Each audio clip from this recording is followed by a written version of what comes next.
Story chasing chapter 5। College से घर लौटते ही सुरभि ने देखा कि आज घर का माहौल थोड़ा अलग था। हॉल से हल्की हंसी की आवाज़ें आ रही थी। जैसे ही वो अंदर गई, उसकी नज़र सोफे पर बैठी निकिता और उसकी छोटी सी बेटी रोशनी पर पड़ी। रोशनी! सुरभि हंसते हुए उसे गले लगा लेती है। रोशनी तुरंत एक्साइटमेंट में बोलती है, मौसी अपना वाला हाई फाई करते हैं। दोनों बच्चों की तरह हंसते हुए हवा में हाथ टकराते हैं। उन्हें देखकर निकिता और मम्मी दोनों मुस्कुरा देती है। मम्मी किचन से आवाज़ लगाती है, जाकर कपड़े चेंज कर ले, और हाँ, आज दीदी यहीं रुकेगी, तुम्हारे रूम में ही सोएगी। सुरभि खुश होते हुए सर हिला देती है और ऊपर चली जाती है।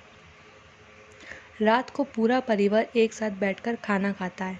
कभी पापा मजाक करते, कभी रोशनी जिद करने लगती और कभी निकिता पुरानी बातें याद दिलाकर सबको हंसा देती। काफ़ी दिनों बाद घर का माहौल इतना हल्का लग रहा था। रात काफ़ी हो चुकी थी। सुरभि और निकिता एक ही रूम में लेटे हुए अपनी बातें कर रही थी। सुरभि अपनी दीदी से कभी कुछ नहीं छुपाती थी। तरुण के बारे में भी निकिता को सब पता था। आज कॉलेज में जो हुआ वो भी सुरभि उसे एक्साइटमेंट से बता रही थी। बातें करते करते वक्त का पता ही नहीं चला। तभी निकिता उबासी लेते हुए बोलती है, हाँ, चल अब सो जाते हैं, मुझे कल सुबह जल्दी निकलना है। सुरभि हल्की सी स्माइल के साथ लाइट ऑफ कर देती है। कमरा अंधेरे में डूब जाता है। मम्मी मुझे नहीं करनी, एक लड़की की रोती हुई आवाज़ अंधेरे में गूंजती है, पर उसकी आवाज़ चारों तरफ के शोर में दब जाती है।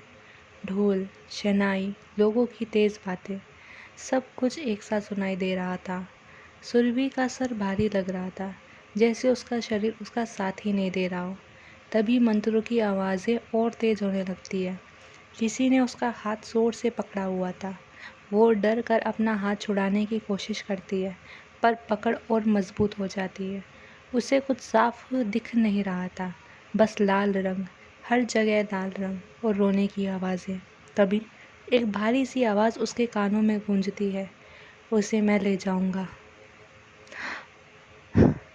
सुरभि एकदम से उठकर बैठ जाती है। उसकी सांसें तेज चल रही थी, पूरा शरीर पसीने से भीग चुका था। वो घबराकर अपने चारों तरफ देखने लगती है। अंधेरा कमरा, बंद खिड़की और उसके बगल में सोती निकिता। दीदी! सुरभि जल्दी से निकिता को हिलाती है। निकिता आधी नींद में आंखें खोलती है। क्या हुआ? सुरभि का चेहरा डरा हुआ था। आज फिर वही सपना आया। वो धीरे धीरे पूरा सपना निकिता को बता देती है। फिर उसकी आवाज़ हल्की सी कांपती है। ये सब क्या हो रहा है मेरे साथ? सपना सुनते ही निकिता का चेहरा एक पल के लिए सफ़ेद पड़ जाता है, पर वो तुरंत खुद को संभाल लेती है। तुम्हें अब उससे डरने की ज़रूरत नहीं है, वो धीमी आवाज़ में बोलती है। वो अब नहीं आएगा। सुरभि कंफ्यूजन में उसकी तरफ देखती है। कौन? कौन नहीं आएगा? निकिता जैसे अचानक होश में आती है। वो तुरंत नज़र चुरा लेती है। सो जाओ सुरभि, और ये सब भूल जाओ। वो चादर से अपना मुंह ढक देती है। सुरभि अब ज़्यादा कंफ्यूज हो चुकी थी। दीदी प्लीज़ बताओ ना, ये सब सच है क्या? पर इस बार निकिता कोई जवाब नहीं देती। कमरे में दोबारा खामोशी छा जाती है। दूसरी तरफ विनय अपने कमरे में चुपचाप लेटा हुआ था। उसकी नज़र सामने लगी एक पेंटिंग पर टिकी हुई थी। पेंटिंग में पिंक लहंगे में एक छोटी सी लड़की मुस्कुरा रही थी। उसके गाल पर बना छोटा सा तिल और आंखों में वही मासूमियत। वो सुरभि थी।